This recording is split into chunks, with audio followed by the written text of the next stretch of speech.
Hey， 大家好，我係 Misaki。琴日就講到咧，如果父母雙方咧都有濕疹嘅話咧，小朋友有濕疹嘅機會率咧就高達70%。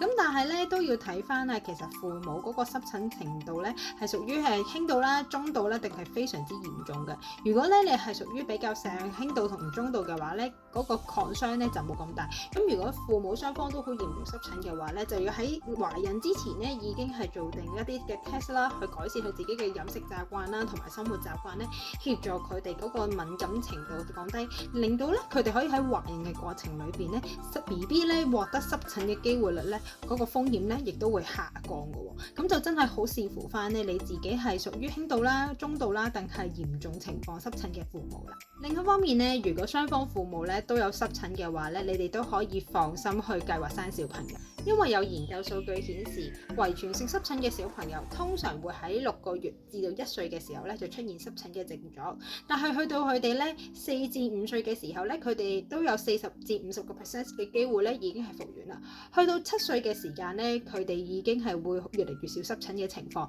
到10至11歲左右嘅年齡咧，其實佢幾乎咧係唔會出現濕疹嘅啦。因為咧小朋友隨住佢嘅成長過程裏邊咧，佢嘅免疫力咧亦都有所增強嘅，咁所以咧濕疹嘅情況咧，佢哋亦都會減少。只要家長咧好簡單，就係做好佢嘅飲食習慣、佢嘅生活習慣同埋佢日常用品裏邊咧做好一啲簡單嘅清潔咧，其實呢一啲嘅情況咧已經係可以咧得到大大嘅轉變嘅。所以咧準爸爸媽媽如果都係有濕疹嘅話咧，你都可以放心，你只會係提早去做好你自己嘅飲食習慣，甚至乎小朋友出咗世之後都係建立一個好嘅健康習慣俾佢嘅話咧，其實濕疹呢個問題咧就可以咧不藥而癒噶啦。今日咧就係去到呢度啦，大家咧有啲咩主題想聽咧，記得留言話我聽，我哋下一條短片再見啦，拜拜。